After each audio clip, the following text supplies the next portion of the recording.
Halo teman-teman, pada kesempatan kali ini kita akan belajar mengenai teori belajar dan teori perkembangan. Pertama-tama kita akan belajar mengenai teori belajar, yang dimana dalam teori belajar terdapat beberapa teori-teori yang berkaitan dengan pola belajar pada peserta didik. Pertama, teori belajar behavioristik. Teori belajar behavioristik ini berfokus pada perubahan perilaku peserta didik sebagai hasil dari proses pembelajaran yang dapat diamati, diukur, dan dinilai secara konkret. Dalam teori belajar behavioristik ini dikenal yang dinamakan stimulus dan respon. Stimulus tersebut berupa lingkungan belajar peserta didik, baik bersifat internal maupun eksternal. Sedangkan respon merupakan reaksi fisik terhadap rangsangan atau stimulus yang diterima. Faktor lain yang dianggap penting oleh aliran behavioristik adalah faktor penguatan, yang dimana penguatan adalah beragam hal yang dapat memperkuat timbulnya respon. Penguatan di sini adalah penguatan yang dilakukan guru kepada peserta didiknya atas pencapaian peserta didiknya, guna untuk mempertahankan atau meningkatkan lagi perilaku baik dari peserta didiknya. Ciri teori belajar behavioristik: yang pertama, mementingkan pengaruh lingkungan; yang kedua, mementingkan bagian-bagian atau elementalistik; yang ketiga, mementingkan peran aksi; yang keempat, mengutamakan mekanisme terbentuknya hasil belajar melalui prosedur stimulus dan respon; yang kelima, mementingkan peranan kemampuan yang sudah terbentuk sebelumnya; yang keenam, mementingkan pembentukan kebiasaan melalui latihan dan pengulangan; yang ketujuh, memunculkan perilaku yang diinginkan sebagai hasil dari proses belajar. Penerapan teori belajar behavioristik. Yang pertama, pembuatan atau penyusunan materi di mana guru menyusun materi atau bahan ajar secara lengkap, mulai dari materi sederhana sampai kompleks. Yang kedua, guru memberikan banyak pengulangan pembelajaran berupa latihan agar terbentuknya perilaku atau pembiasaan seperti yang diingin. Sering disebut teacher-centered learning. Yang berikutnya, evaluasi atau asesmen. Evaluasi atau asesmen yang dilakukan guru ini, yang dimana guru akan melakukan evaluasi berdasarkan perilaku yang terlihat. Yang terakhir, penguatan, di mana penguatan di sini guru dituntut memiliki kemampuan untuk memberikan penguatan baik dari sisi positif maupun dari sisi negatif. Teori belajar sosio-kognitif. Teori kognitif sosial yang dikemukakan oleh Albert Bandura ini lahir berdasarkan kritik atas teori yang dikembangkan oleh ahli behavioristik. Menurut Albert Bandura, walaupun prinsip belajar cukup menjelaskan dan meramalkan perilaku, namun prinsip tersebut harus memperhatikan suatu fenomena yang diabaikan oleh paradigma behaviorisme, yaitu manusia mempunyai kemampuan berpikir dan mengatur tingkah lakunya sendiri. Teori kognitif sosial Bandura, kepribadian, perilaku, dan lingkungan saling mempengaruhi untuk pembelajaran. Bandura menyatakan bahwa orang belajar banyak perilaku melalui proses peniruan. Kita bisa meniru beberapa perilaku hanya dengan pengamatan terhadap perilaku model dan akibat yang ditimbulkannya. Proses belajar semacam ini disebut observational learning atau pembelajaran melalui pengamatan. Istilah yang dikenal dalam teori belajar sosial adalah modeling. Penerapan teori sosio-kognitif dalam kelas. Siswa diminta untuk merefleksi pengalaman mereka melalui pembuatan jurnal atau laporan harian, kegiatan apa saja yang mereka lakukan. Kedua, mendorong diskusi sesuai dengan yang diajarkan dengan meminta siswa menjelaskan materi pembelajaran dan meminta siswa lainnya mengajukan pertanyaan. Ketiga, membantu siswa menemukan solusi untuk suatu masalah dengan berpikir kritis. 4. Meminta siswa memberikan penjelasan tentang ide yang mereka miliki. 5. Membantu siswa dalam mengeksplorasi dan memahami ide-ide agar bisa terhubung. 6. Meningkatkan pemahaman dan ingatan siswa dengan visualisasi. Selanjutnya, teori belajar konstruktivisme. Pembelajaran menurut konstruktivisme mendorong peserta didik dalam menggunakan pengalaman dan pengetahuannya untuk memecahkan masalah yang sedang dihadapi. Selanjutnya, peserta didik juga dapat membangun pengetahuannya sendiri sebagai hasil dari pemahamannya terhadap masalah yang sedang dihadapi. Kemudian, teori belajar konstruktivisme menurut Jean Piaget. Pengalaman yang sama bagi seseorang akan dimaknai berbeda oleh masing-masing individu dan disimpan dalam kotak yang berbeda. Saat manusia belajar, telah terjadi dua proses dalam dirinya, yaitu yang pertama proses organisasi informasi dan yang kedua proses adaptasi. Teori belajar konstruktivisme menurut Vygotsky. Belajar merupakan proses secara biologi sebagai proses dasar, proses secara psikososial sebagai proses yang lebih tinggi dan esensinya berkaitan dengan lingkungan sosial budaya. Penerapan teori konstruktivisme dalam pembelajaran. Yang pertama, mendorong kemandirian dan inisiatif peserta didik dalam belajar, yaitu dengan menghargai gagasan atau pemikiran peserta didik.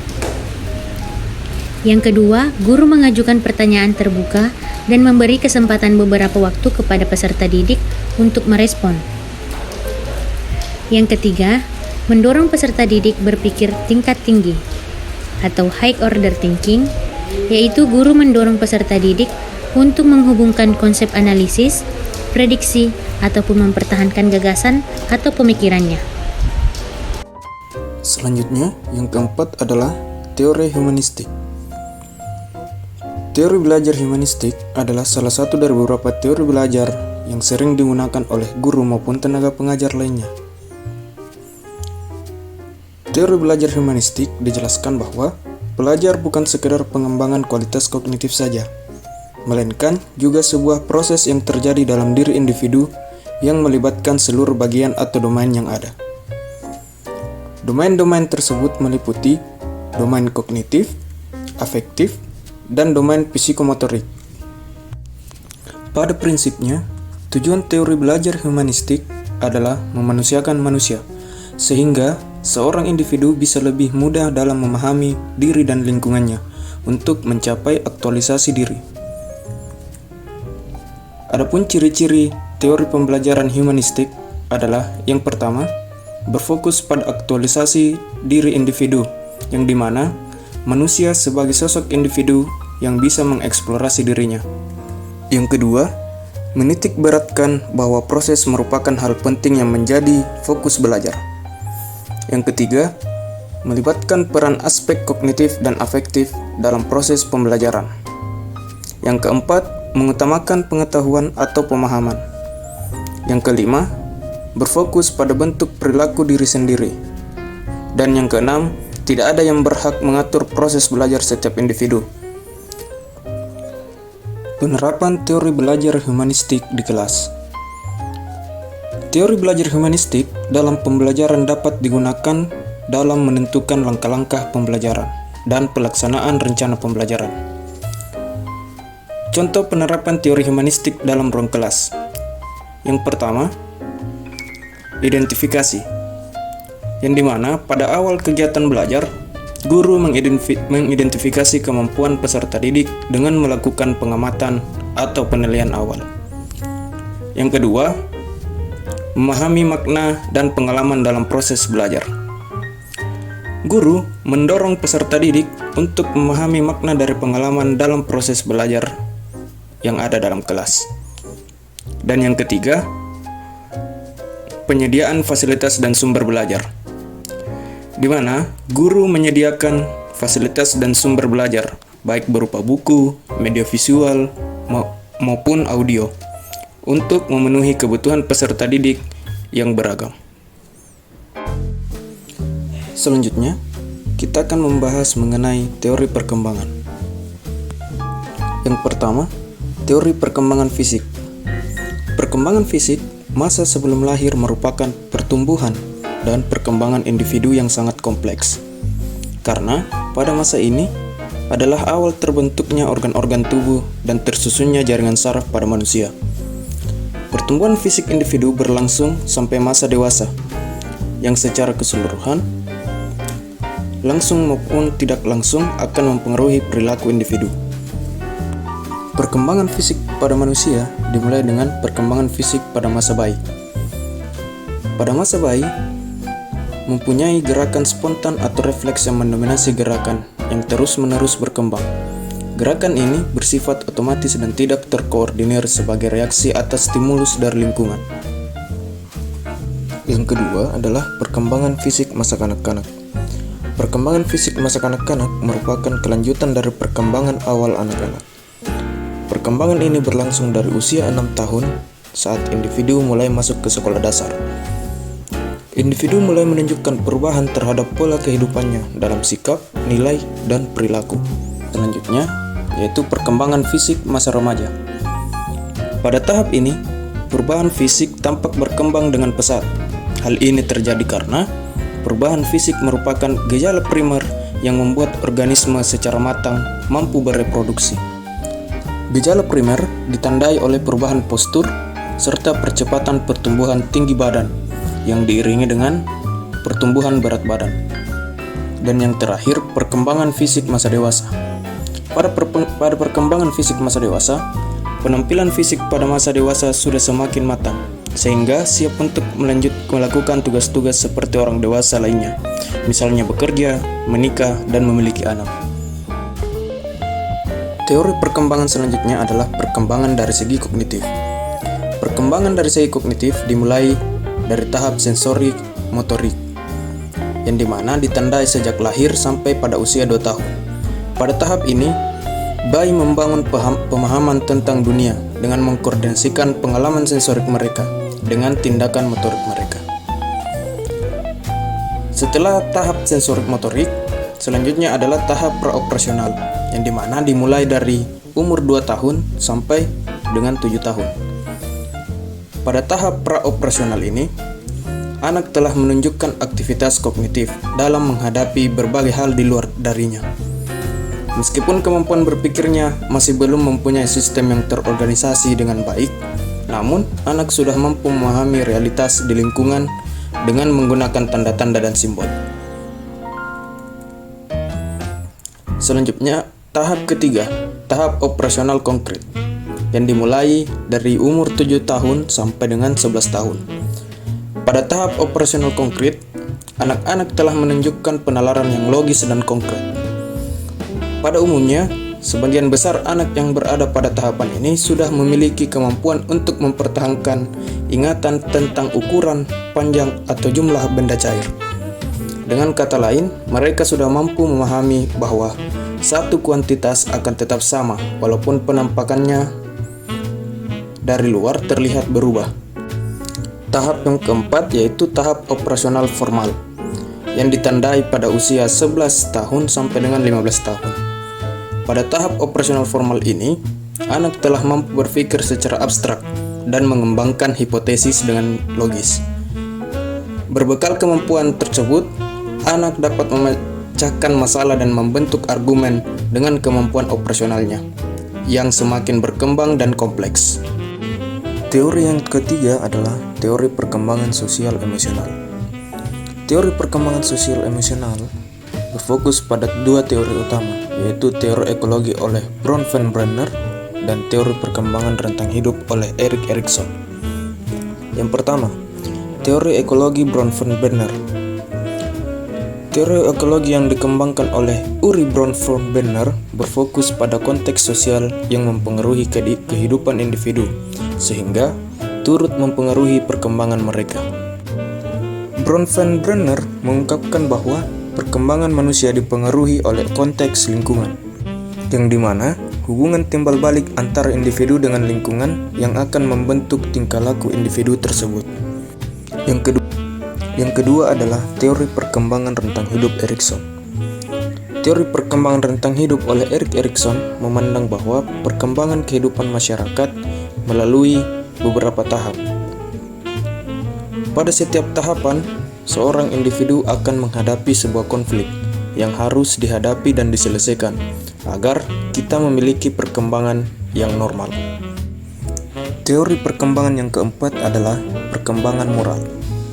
Teori perkembangan moral adalah tentang aturan dan konvensi berinteraksi antara orang-orang. Aturan-aturan ini dapat dipelajari dalam 3 bagian. Yang pertama kognitif, yang kedua perilaku, dan yang ketiga emosional. Masalah berpikir utama dalam domain kognitif adalah bagaimana siswa berpikir mengenai alasan atau aturan untuk berperilaku etis. Dalam domain perilaku, fokusnya adalah pada cara siswa benar-benar berperilaku, bukan pada moralitas pemikiran mereka. Sedangkan dalam domain emosional, penekanannya adalah pada cara siswa merasa secara moral. Misalnya, apakah mereka mengasosiasikan perasaan bersalah yang cukup kuat dengan tindakan tidak bermoral untuk menolak melakukan tindakan tersebut? Selanjutnya, kita akan melangkah ke contoh kasus. Kasus pertama. Bayangkan jika Anda adalah seorang guru PPKN di kelas 7. Saat ini Anda hendak menyampaikan materi mengenai pelanggaran hak asasi manusia yang terjadi di lingkungan sekitar. Untuk memudahkan peserta didik dalam memahami pembelajaran, Anda mencoba untuk membuat urutan atau langkah-langkah yang perlu diikuti oleh peserta didik agar dapat mencari pelanggaran-pelanggaran apa saja yang terjadi di lingkungan sekitar dengan mengaitkan dengan hak asasi manusia. Anda meminta kepada peserta didik untuk mengerjakan soal yang Anda berikan. Hasilnya, peserta didik mampu mengerjakan dengan benar sesuai dengan langkah yang telah Anda siapkan.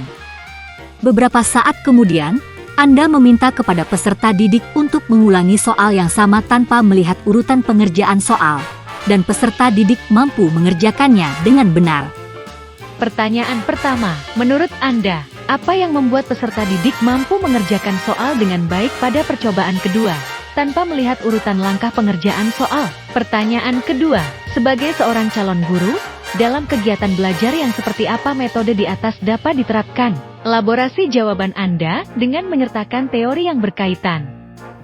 Pada kasus pertama, pembelajaran PPKN tentang hak asasi manusia, terdapat 2 pertanyaan.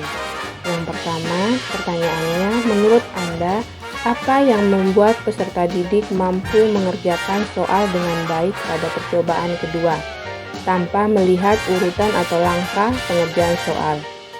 Menurut kami, siswa mampu mengerjakan soal pada percobaan kedua di atas karena sejak awal guru sudah memberikan petunjuk tentang pembelajaran yang mereka pelajari dalam kelas, sehingga peserta didik dapat memahami dari awal tentang materi yang akan dipelajari di dalam pembelajaran. Oleh karena itu, siswa dengan mudah mengerjakan soal pada percobaan kedua. Nomor 2, soalnya sebagai seorang calon guru, dalam kegiatan belajar yang seperti apa metode di atas dapat diterapkan? Elaborasi jawaban Anda dengan menyertakan teori yang berkaitan. Menurut kami, kegiatan belajar pada kasus di atas dapat digunakan dengan menggunakan metode demonstrasi dan pembelajaran berbasis proyek. Sesuai dengan teori belajar konstruktivisme, yang dimana teori ini menempatkan peserta didik untuk aktif dalam pembelajaran maupun dalam memecahkan masalah dalam pembelajarannya, serta dalam sudut pandang ilmu psikologi, konstruktivisme dikenal sebagai pendekatan yang memandang bahwa setiap individu dapat membangun pemahaman serta pengetahuan mereka sendiri melalui berbagai pengalaman yang telah dimilikinya. Kasus kedua, Rina adalah seorang guru di kelas 7 SMP. Sebagian besar peserta didiknya belum bisa menjelaskan materi terkait. Rina sedang memikirkan cara yang sesuai untuk membantu setiap peserta didik menyelesaikan tantang belajarnya. Pertanyaan pertama, menurut Anda, apa yang dapat Rina lakukan untuk membantu peserta didiknya sesuai dengan tahapan perkembangan usia? Pertanyaan kedua, mengapa kamu menyarankan hal tersebut? Elaborasi jawaban Anda dengan menyertakan teori yang berkaitan.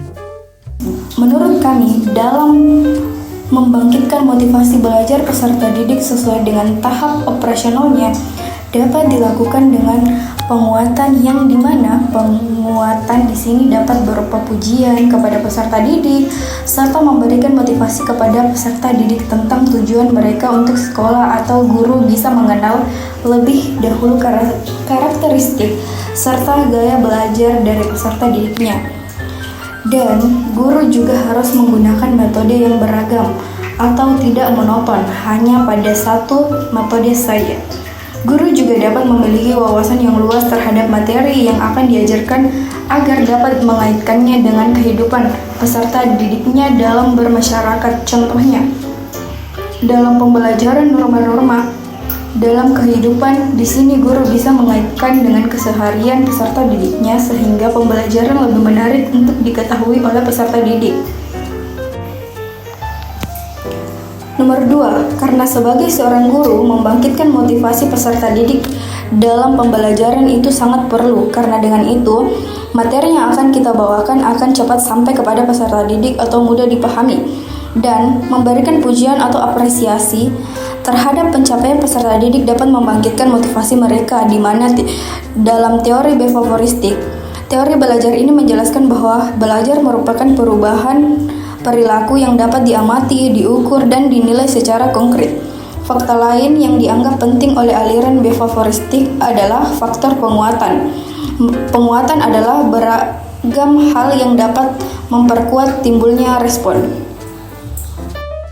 Kasus ketiga, Made adalah seorang guru yang mengajar di salah satu sekolah negeri wilayah Bali. Ia mengampu mata pelajaran PPKN. Ia hendak mengajarkan materi tentang kebebasan berpendapat. Pada buku cetak yang menjadi panduannya saat mengajar, terdapat beberapa contoh kebebasan berpendapat. Dengan memperhatikan latar belakang setiap peserta didiknya, Made pun mencoba untuk memberikan contoh berbeda. Ia memberikan contoh kebebasan berpendapat seperti musyawarah dan demonstrasi.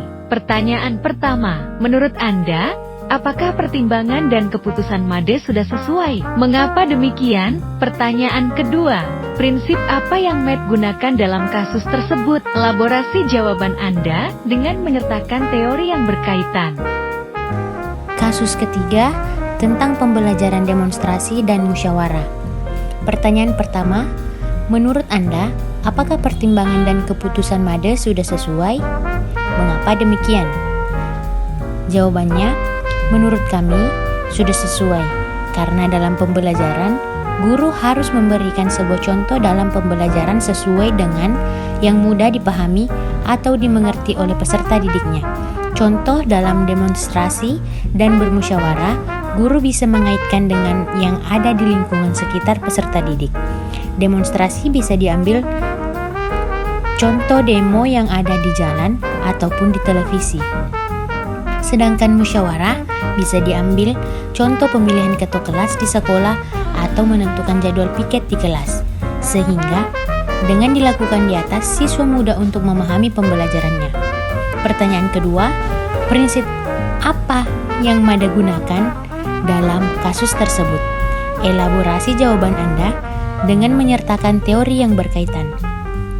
Jawabannya, dalam hal ini, Made menggunakan prinsip keterkaitan dalam pendidikan yang menekankan betapa pentingnya membuat pembelajaran yang relevan dengan kehidupan nyata dan pengalaman peserta didik.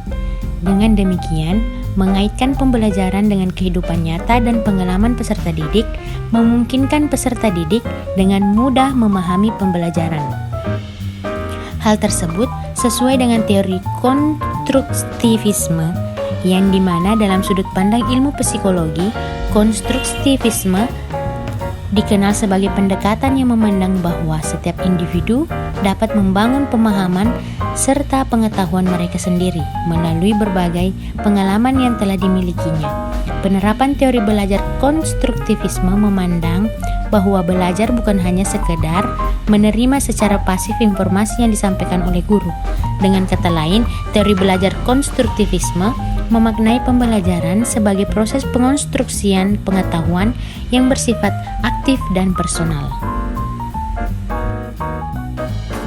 Jadi, kesimpulannya, teori belajar adalah kerangka konseptual yang digunakan untuk menjelaskan bagaimana proses pembelajaran terjadi. berbagai teori belajar membantu kita memahami cara individu memperoleh pengetahuan, keterampilan, sikap, dan perilaku baru. Pemahaman dan penerapan teori belajar dapat membantu pendidik, pembelajar, dan pengembang kurikulum untuk merancang strategi pembelajaran yang lebih efektif dan relevan. Pemilihan teori belajar tentu dapat bergantung pada konteks, tujuan pembelajaran, dan karakteristik peserta didik. Sekian materi tentang teori belajar dan perkembangan peserta didik dari kelompok 3. Terima kasih.